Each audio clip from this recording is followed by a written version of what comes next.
All right, welcome everybody. This is the Kubernetes SIG architecture meeting for March 12th, 2020. And please remember we have a code of conduct. Everybody, please be kind to one another, polite. And with that, let's take a look at the agenda. Let me share my screen. All right, so we have a couple of our standard items on the agenda: AI status review, some sub-project readouts, and then there's two other items on the agenda. One regarding the third-party content and documentation that Christoph put on there, and then there's a sidecar kept discussion which we'd like to bring up. So starting with the AI status, in our last meeting, you remember we had a long discussion about some of the coming out of the API readout, and we left with some action items for Tim and Jordan and Daniel. Wanted to find out if anybody had an update on that. So starting with Tim here.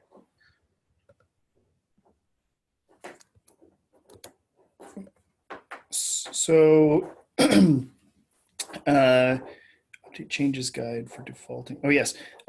So I sent a PR about changing how defaulting works. And it was really less about trying to get the PR admitted and more about trying to get the conversation going, which I think I achieved. The problem statement, if anybody doesn't recall, was that there's a problem with the way defaults are applied, that defaults are applied on read. So anybody who reads an object at time X and then reads it later at time Y might get different results, even though the underlying object has not been written to at all. And this causes pain for some controllers that do things like hash the results of those reads and use that as a change detector to trigger things like deployment rollouts. And so in the very short term, there's been a bit of a non-formal ban on adding fields that transitively end up under pod, which have default values. And at least for the KEPs that I've reviewed, I've been able to position them so that we can avoid having default values in a meaningful way. It's not going to last. I really feel like it is a bug in a controller that it does that. So let me. I don't think buggy controllers should feed back into complicated guidelines in our API changes. Sure. Let me finish the recap, and sorry see that I'm agreeing with you. The proposal was like, let's add a new property that says any two subsequent reads will return the same exact information as long as the object hasn't been changed, which sounds like an interesting property. It has some pretty broad implications, and as I started writing through the doc, I realized it was pretty huge in scope. And so the discussion led to, maybe we should just fix those controllers, and then how should we fix those controllers? So we have sort of talked about generation, and generation is great if you're covering the whole spec. In this case, we don't really want to cover the whole spec. We want to cover the template of a deployment. Conveniently, template has a generation embedded into it because it has a metadata embedded into it. So we can maybe dodge it for the key use cases that we know about right now. It's not really a generalized solution. Okay, can you link to that PR you said where there's more discussion? I can find it.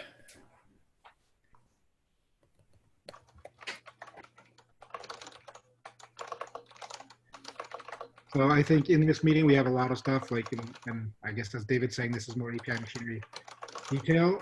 So I think for our purposes, unless somebody has some specific concerns, we should just link to it and understand that we're making progress on resolving the issue. Yep. Yeah, I'd say that covers my update also. Okay. Yeah, if you read, we did talk about it a little bit in API machinery, but it's mostly, we got the conversation started.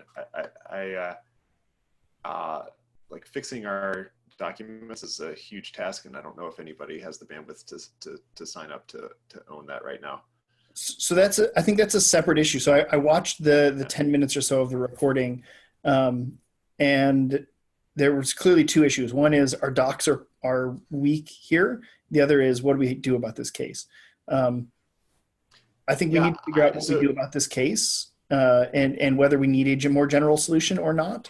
And I'm willing to help with those docs. In fact, I'm sort of eager to it, having read through it and started to edit it. I would be eager to put together sort of an info architecture outline of what we want the docs to look like, and then start pasting it. There's a lot of good content there. It's just poorly organized. And so building that content back into a new structure, I would be very eager to help with, emphasis on help with, not do completely on my own. Yeah. These are very time consuming to review, not just to write. It's worth noting. Yeah, we didn't talk too much about this particular case in API machinery. Do you think the discussion on the issue has been unsatisfactory so far? No, I think it's good, and I'm actually happy with the direction of it, because I didn't really want to do this change anyway, but it's not conclusive. We haven't reached a full conclusion yet, I think. Notably absent from that conversation are the people who own the controllers that are doing the hashing. Yes, that's been an ongoing conversation I've had with controller owners for the past several years. Right. So, I mean, one conclusion is we lift the ban and we say, sorry, your controllers are broken, please fix them. Another conclusion, which is pretty harsh. Another conclusion is the ban is in effect until 1/19, so you've got 3-ish months to get your controllers in order. So another conclusion is we bifurcate the pod types so that controllers don't use the same template as a pod, and controller owners can fix the template when they want to.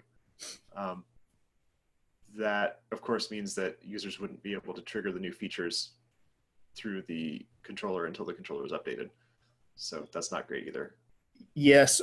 So at some point, again, I don't want to tread into too much API machinery here. At some point, I tried to, for anybody, for context, the defaulting system is type aware. So it looks for any type that has a pod spec and applies defaults to that. And for every other type that has defaults registered, which is really clever because you get it everywhere, and it's really not clever because you get it everywhere. So we already would be a reason. Distinct top level types. So the workload controllers embed pod template, and so the things we want to default inside pod but not inside pod template, we do via that top level defaulting. The controllers already have the ability, and most of the defaults we apply directly to pod uses inside pod. The kubelet is the one where we have problems with. An API server upgrade can make all your containers restart across all kubelets. So there are two categories of problems. The split type defaulting, we already have a little bit of a ability to target. So we could make some progress there without radically changing the way we structure our API objects. So anyway, the long story short is we need to come up with a plan for how do we get past this, because I don't think disallowing default values is going to fly for very long. I'm surprised to hear that we had a ban on that. It was sort of informal. Wherever Jordan saw it, he smacked it. There are tests in place that will fail if you do things that would make upgrades spuriously roll out new versions. Ah, I see. So it's not really a ban, it's a ban on doing it without fixing the controller. I mean, the test doesn't check the controller behavior. So once we fix the controllers, we could remove this test. I see. The test is a change detector, which detects the thing that currently would break our controllers. I see. All right. We don't need to spend too much time on this. Yeah, that's a good, interesting discussion. But yeah, let's. I will be quick. I put some thoughts around the pluralization stuff. It intersected with Tim's PR, and then I got distracted by that. So I just put the thoughts that I had up in a work in progress thing. Mostly what I'm interested in there is making the current guidance less confusing and making sure we call out the test scenarios that you should think about and write. That would have caught the problems that we ran into where we implemented this in the past. The second thing, the flowcharts, I have not started on. Code freeze was last week. And Yeah, no, that's fine. I kind of wonder if we want like a shared working group or sub project or something between API machinery and SIG architecture to talk about this, because I think it is a holistic, like it's a problem that we need to think about the whole problem, like pluralization, especially some of the recommendations on how to actually do it overlaps with unions in my mind at least, and I think we want to make sure that we have the same problem, we solve it in similar ways, possibly with two mechanisms, right? Like I don't want the people solving pluralization to be unaware of like how unions are evolving with Certify, et cetera. I mean that. So you're proposing some. I mean, I don't know. You're just proposing a work group or just an informal thing? I don't know. Okay. Well, what would be the thrust like of like if it's a working group, or if it's even if it's an informal thing, we'd want it to like have. When do we know we're done as a group? Like, is this resolving these things actually in code? Is this resolving the documentation? I think we'd have to resolve it in code, right? I mean, the effort here is to try to go from a singular to a plural across 2 versions. Well, probably across 3. Yeah, I think, yeah, ultimate solutions are doing it in code such that a user gets maybe not a compiler, but a test failure if they do it wrong, so that we don't have to rely so heavily on people reading the docs and doing the right thing. Right. Okay. And the reason server-side apply is relevant is because that is a single choke point where all requests flow through this code. So that's the place to intercept schema-related problems with objects. Okay, well, maybe Daniel, you could just write in the agenda right there, put a few bullet points of like, here will be the main goals of this group. I mean, just right, okay. More or less what you and David just said, and anything else that pops in mind, and then that at least gets it. I don't have to copy it down while we're talking, and you know it better than I do. So okay, let me think about this a little bit longer before I write something down. But I'll write something down. Well, it doesn't. You're not writing down anything final, right? It's just notes at this point. Yeah, I'll write down how about I write down a to-do for myself? Awesome. Since we're talking to you, so you said that Tim's mostly covered yours, but you were talking about immutability, and the thing we wanted to the AI for you was to just kind of put down a small sketch of like, here's what we need to do in the documentation, or what we need to explain better around immutability. Not to actually do the work, but just to put a sketch down. Yeah, that contents. Yeah, that is also, it didn't fit in my schedule. The only thing I accomplished was bringing it up on the API machinery agenda. Okay, that's fine. Like the point here isn't that you should have these things done. It's that it's to keep them fresh in our minds and find out what's happened on them so far. So, all right. Anything else on these action items from last time? Okay. So sub-project readouts. This will actually be brief this time. Crowd readiness, we met yesterday, and as most of you should know, we ran a survey a few weeks ago, a couple months ago maybe now, we got decent response there. We got almost 80 responses. It's somewhat self-selected crowd, of course, but it still gives us some signal.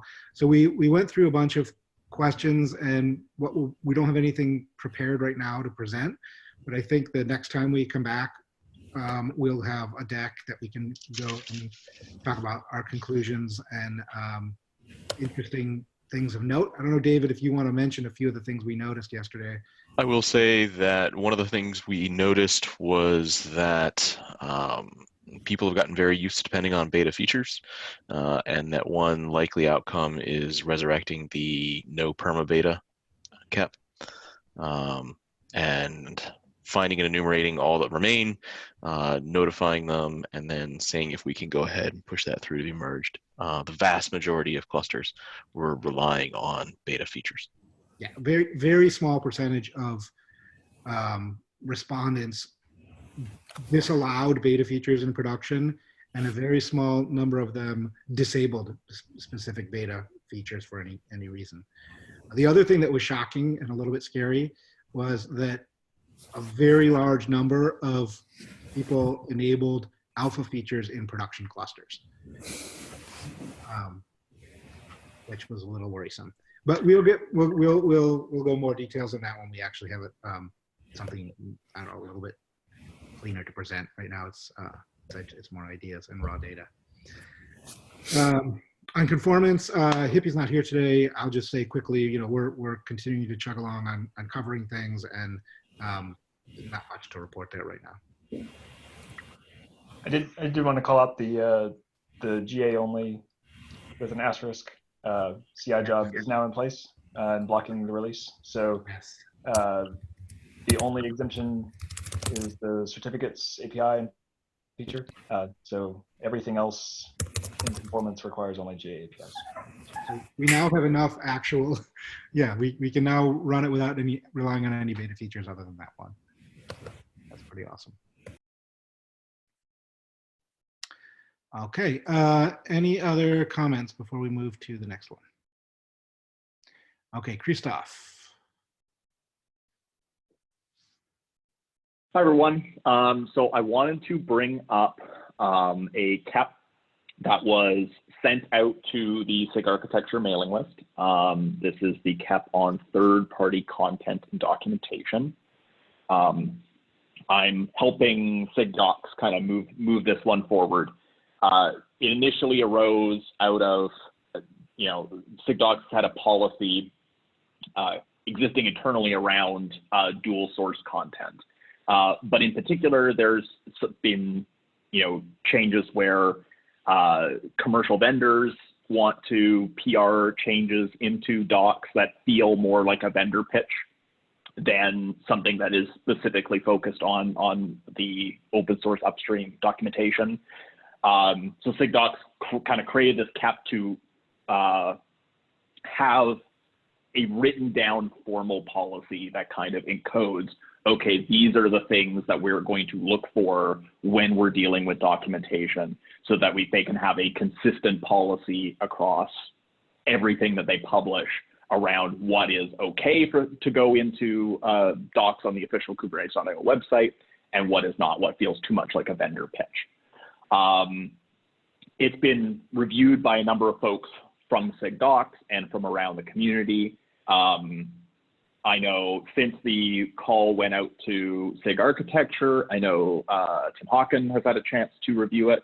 I wanted to bring it up here kind of officially and see if there's any other comments or discussion that we want to generate here, or how SIG architecture feels about something like this. It's a little bit ambiguous, because even though documentation is officially the purview of SIG docs, and they have that entire bit kind of under their umbrella, because this is such a wide ranging change and would affect documentation from lots of other SIGs, having a group like SIG architecture review it as far as like the policy and how we want to move forward as a project was seen as very beneficial.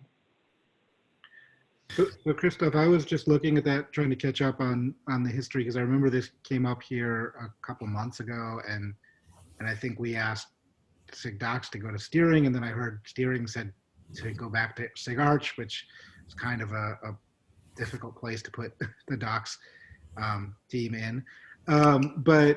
So it looked like there was some suggestion of not going through with this cap, but there's just another change that's more limited in scope. Can you explain the difference there?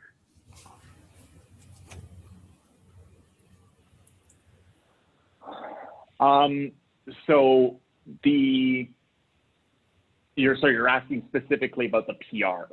Yeah. Yeah. I mean, so there was a PR. Oh, is this the one? There were two. There's the cap and there's the PR around. And it looked like there was a request that this is the cap, but then there was another PR down here. And like I said, I still need to spend a little time with this to catch up completely. But there was another PR suggesting this one be withdrawn. So where are we? This timeout for tomorrow. I think there was a suggestion, or today at 9 a.m., which is already passed. What's the what are we timing out on? So the discussion that kind of spurred out of that was, and something that I'm definitely looking at as with my steering committee member hat on, is there's a lack of clarity around some of the stuff in the CAP process, including like oh no, you should go talk to steering. Oh no, you should go talk to SIG Arch. Oh no, it's all in your plate, SIG docs. You just make all the decisions. There was some like unclarity about that, and that's why I'm trying to step in and help shepherd this one through. Okay. There's the two pieces here. Is the CAP is more stating like what the goals of the policy are and what the problem is that we're trying to solve. The implementation of the CAP, so comparing to like yeah, I get it. Something in Kubernetes where you have like the goals and the design, and then you have the actual implementation that happens in code. In this case, this is the design for the policy, and then like the goals that we're trying to accomplish. The actual policy will go into the website repo with the rest of the SIG docs policies and stuff that the reviewers take into account.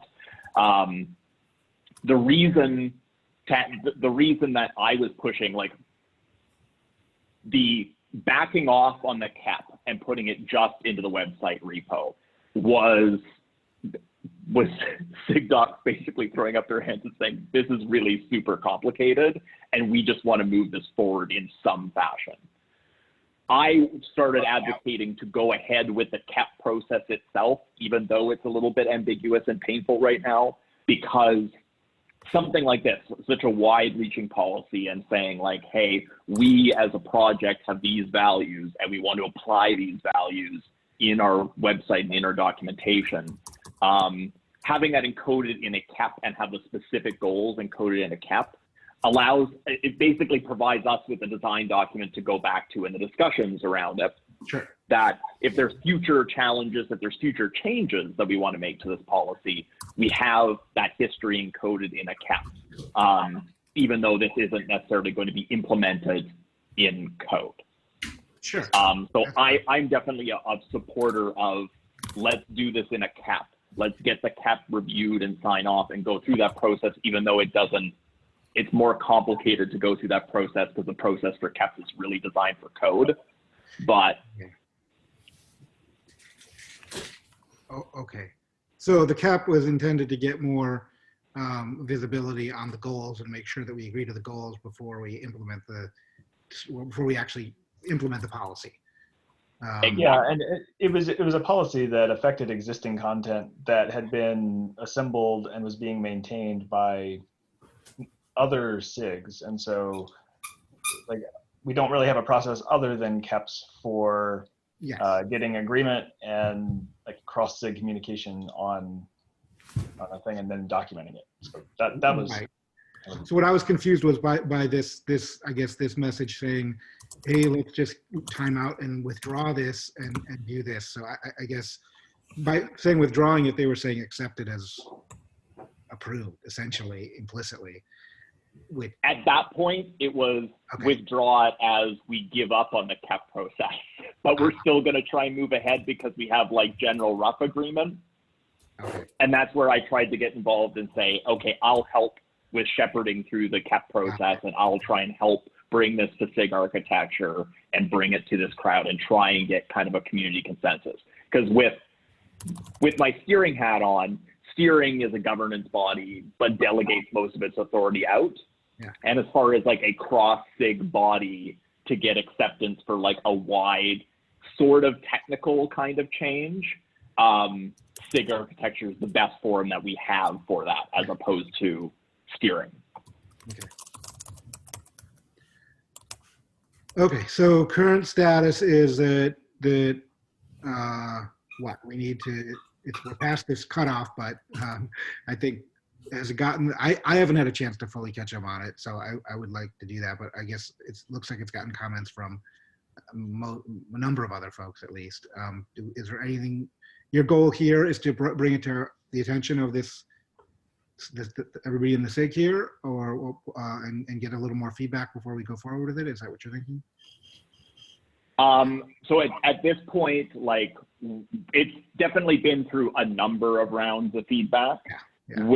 We're trying to, see if there's anything from this group that this group finds like objectionable that we need to like slow the process back down, or there's problems with the KEP that we need to revisit. At this point, a lot of it's been hammered out. A lot of it's been bike shedded. There might be some minor revisions that we need to make. I don't think it's going to be highly objectionable to anybody from this forum, but if it is, like, now is basically the time to speak up so that we can address any big concerns. And then we can move this through to implementation, where we actually write the formal policy that SIG docs reviewers are going to use, which the draft of that is in the PR that goes into the website repo. My reading of this was, as long as the owners of the existing content that would be affected are aware and have a roadmap and don't object to this, and this doesn't provoke lots of trying to get projects into the Kubernetes project just so they could include their docs, then, and the current version addresses both of those, then I have no objections. I think it is So, I'll reread it. My main objection was that it's way more nuanced than what it was proposed when I read it a couple days ago. Right? We don't really know what in the project means. Like, is that other CNCF projects? Are they allowed to advertise there? How about other open source projects that fill gaps that Kubernetes doesn't implement? Like Network has a bunch of these. Or what about things that just genuinely make the user experience better? Like, documenting Grafana is probably a really good thing to do, even though Grafana is driven by a commercial entity. So I thought there was this is Zach from SIGDocs. So the KEP actually does address all of those situations. Okay, cool. So I haven't looked at it in a while. I'll go back and relook. Yeah, that was my main concern. I remember months ago when this came up, it was like only CNCF projects, and I think that was too strict. And it sounds like I need to reread it too. Is the ask here for a small list of people who could approve it? That would be definitely ideal. Being able to kind of sign off and move forward with this is the place that we're at with the number of folks that have reviewed it. I think it's in a very good place. So definitely, if you haven't reviewed in a while, please do. And yeah, anybody that wants to kind of like sign up for that reviewer, I know myself, Derek Carr, and Dims have all signed on to that already. Hey, this is Zach again. I would also like to ask that we treat this with some quickness. This has been open for 5 months. We called for a review again last week. So like coming to this as I'm going to start to read the KEP, that's where the proposal to let's just close it, implement all of the feedback that we've gotten in consensus from the community so far and call it a day came from. We went to steering committee a week ago. Steering committee shrugged. So my hope is that this process will wrap up quickly and decisively. And coming to this with fresh eyes 5 months in is less than ideal. To be clear, I wasn't volunteering to like jump on and add a bunch of comments. I was trying to figure out what what you're looking for. And I think you've made it clear that you're looking for a list of people where if all these people say yes, then you're good. And these people have time to read it and say yes.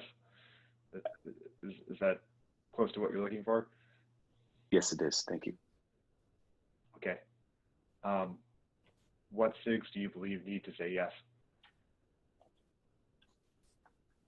From my Right perspective, now, it was the it's ones that just were docs and architecture that we're looking to sign off on initially.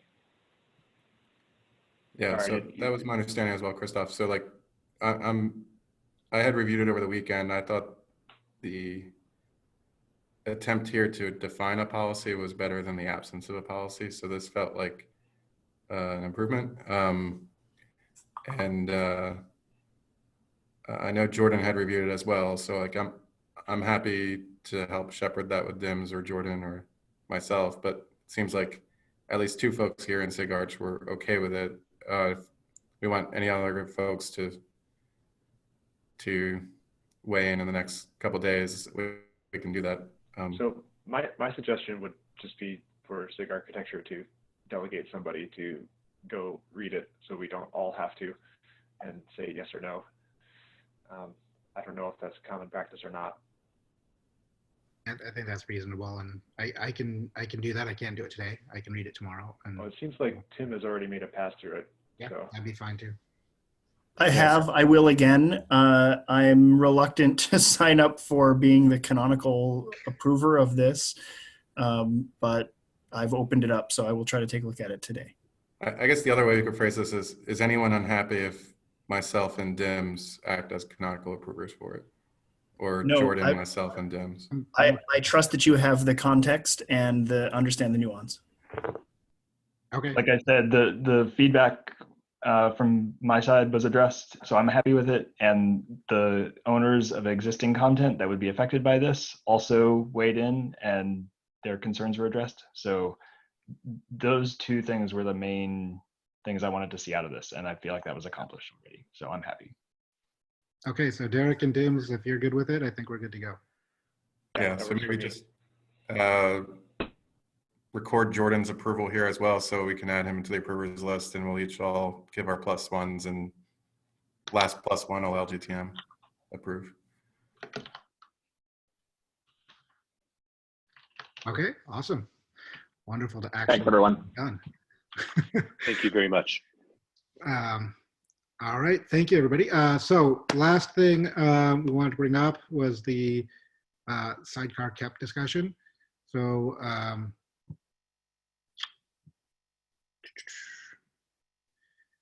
basically, where do we want to start with this? This is a KEP that has been lingering for some time, a couple of years. It's been under implementation, and was just pushed out of 118.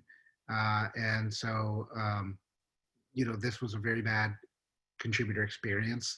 And so several of us got together to discuss it.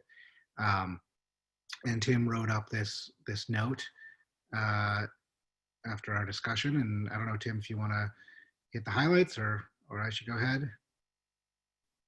Yeah, I mean, I wrote it up, but it was really the result of a lot of conversations. The long story, relatively short, is we had a contributor who had an idea, a feature proposal, which addressed use cases that several of us thought were real. Like, I have people yelling at me still today about not being able to do this. He came up with an API that seemed like a reasonable compromise and got approval from not to call out names, but Derek in Signode, and went through with his implementation. Nobody reviewed his implementation for several releases. It has been languishing. He's had to poke people, and I personally feel really guilty about it because he's poked me. I did an API review, and then it languished again, looking for code review. It wasn't important to anybody, and anybody who could approve it. And when push finally came to shove, we realized that the folks who are going to be stuck holding the bag for this, Signode, weren't actually that comfortable with it. They were more or less approving it because they thought that it was really important to those of us who were pushing on it. And that's not right.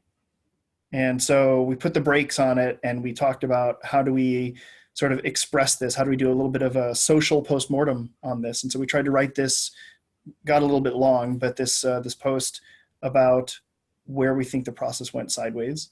And so I would encourage everybody to read it, but the TLDR is, if we all trust each other to make technical decisions, that should include trusting each other to say no. And if someone says, no, I'm not comfortable with this, not trying to override that.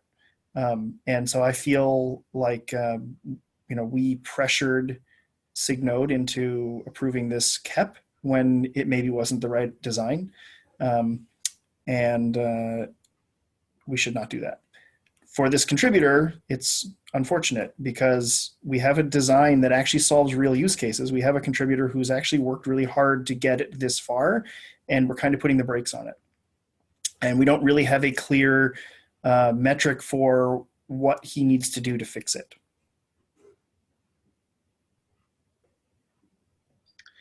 Yeah. And we don't have that. And but what we are trying to make better, or what we're trying to learn from this as part of that postmortem, is again some revisions and suggestions around how we manage KEPs and features and their implementation.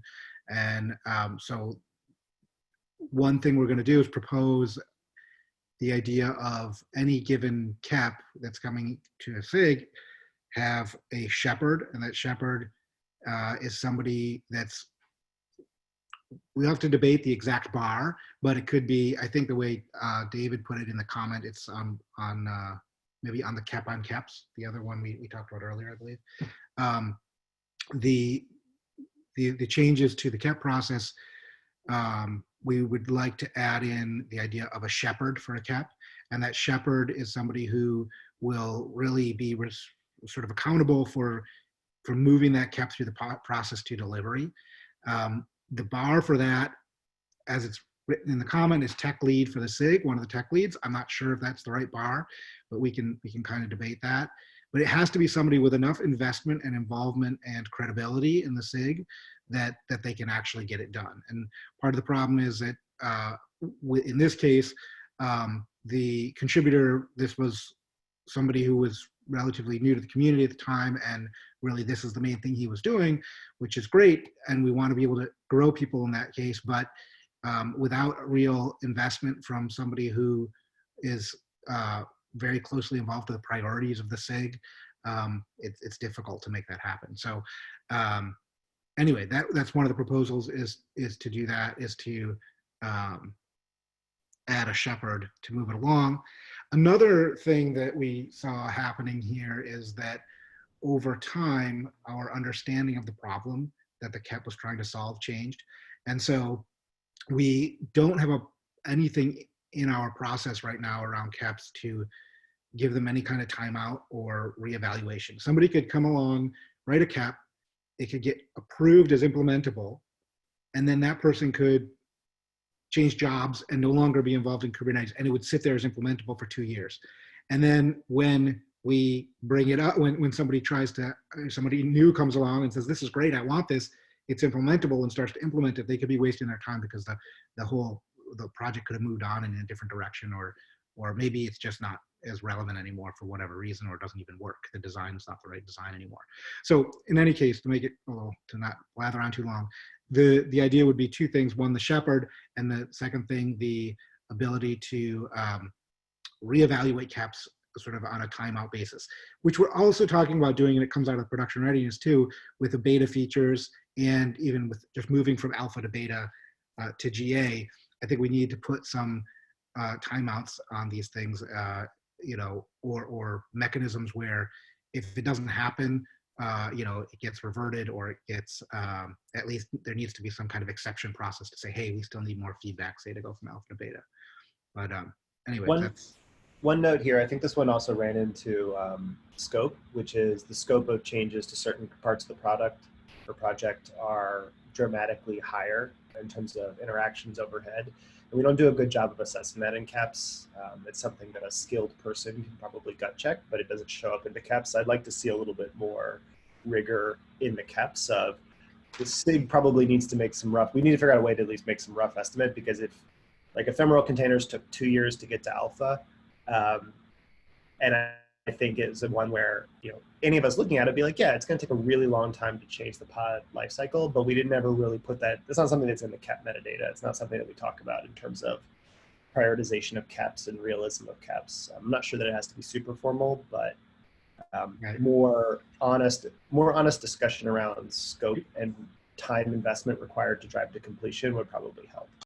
Scope and time investment. And do we have I think there's some lip service paid to risks, but do we have any real, because I mean, part of the reason, right, you don't want to change something that core, right, is the risk, not even necessarily the time. Daniel, you have something you want to say? Yeah, I think there's another aspect of this, which is there's only so many like reviewer hours available to the project, and doing a good job of saying no or scoping at the KEP phase means that we'll be spending those reviewer hours in a different place, right? You can't get more service just by asking TLs to do more. I think that's some of it. I think that has to come from somewhere.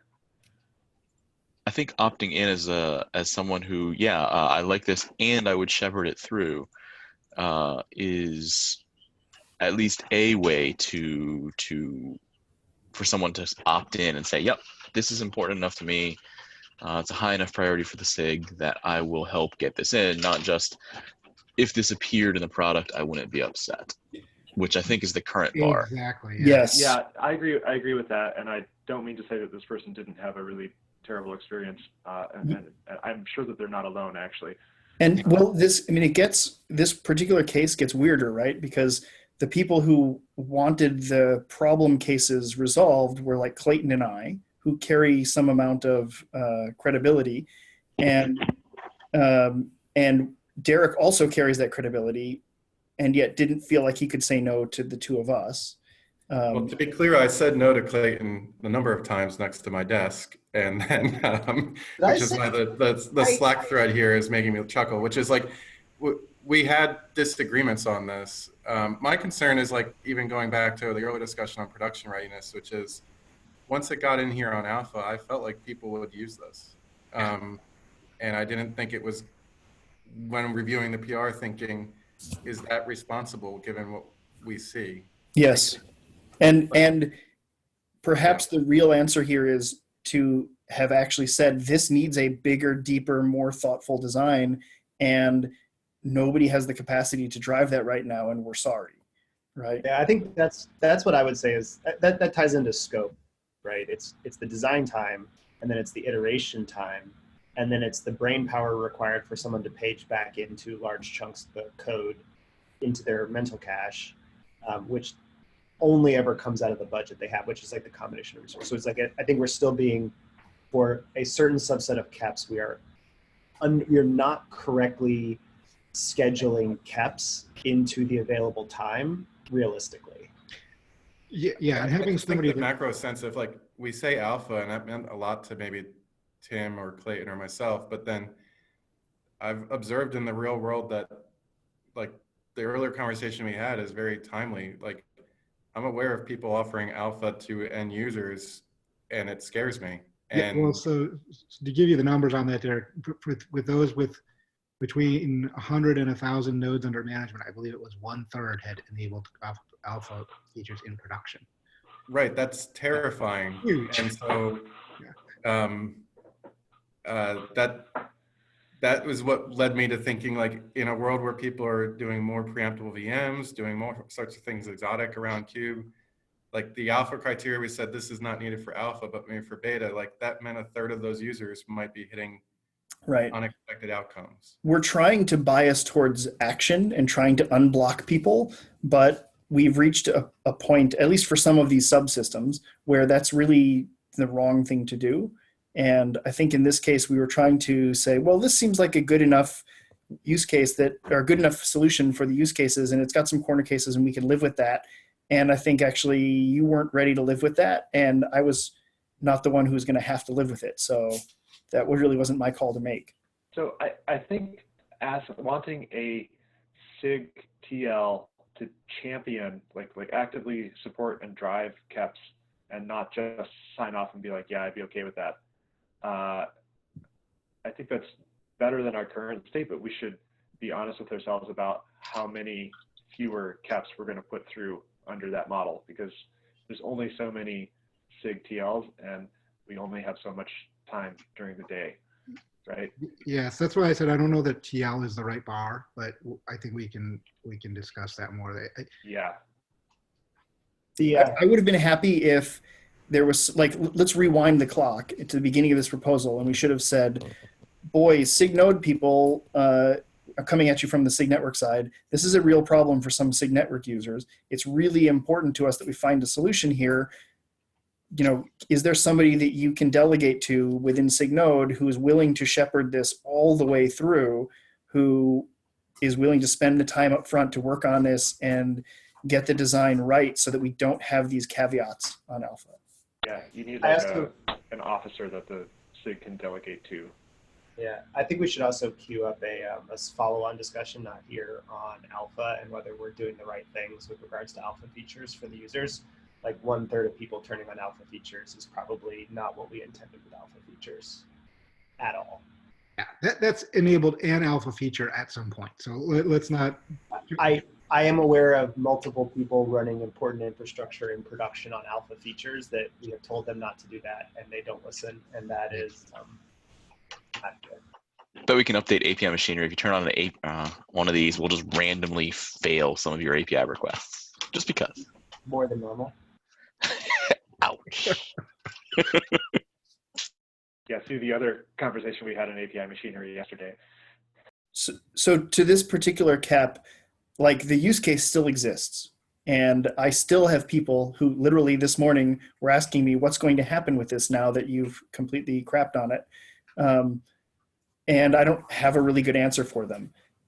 You know, we don't need to do it here, but I would like to go back to you, Derek, and the rest of SIG node and say, like, do you agree with the use cases, and do you have somebody that you can convince to help get the design right? Again, I'm not asking here. I just want to have that conversation, because I actually like our conversation in the other setting. My concern was introducing sequencing among containers in a pod's lifecycle needs to be solidified for just the item I called out on alpha, which is I power down a host, right? I very much feel the worry that like if I read an article about an F16 running 3 Kubernetes clusters, I don't know if that has an alpha feature on or not, right? And I don't know the outcome of what happens. And so, like, something as basic as powering down a computer, I don't want to surprise something. You know what I mean? Yeah, and what so, I'm asking. So for this case, as we said, I volunteered to say we will make the power down case work correctly for existing pod, particularly around graceful termination. But like, I would revisit this and say, this KEP is way more comfortable to me if I know in alpha, we are not already excluding problems that were brought up in the initial KEP review. So and I think maybe that's more of a characteristic we need to apply to all the KEPs, given that what maybe many of us more senior members in the community are aware of how people might be using Kubernetes in the wild. So are you the person who's going to contribute in a way over time that helps us define a holistic pod lifecycle thing? Or is there somebody that you can, we don't need to have this here. Let's have the conversation. Yeah. Okay. Yeah. Okay. Yeah. Daniel, you got more to say? Thanks, Derek. I didn't mean to pick on you. Yeah, that's okay. I'll just go wherever we have that conversation and say that there. Okay, I think that we are done, unless somebody has other things they want to bring up. Nothing major, but any additional comments or anything.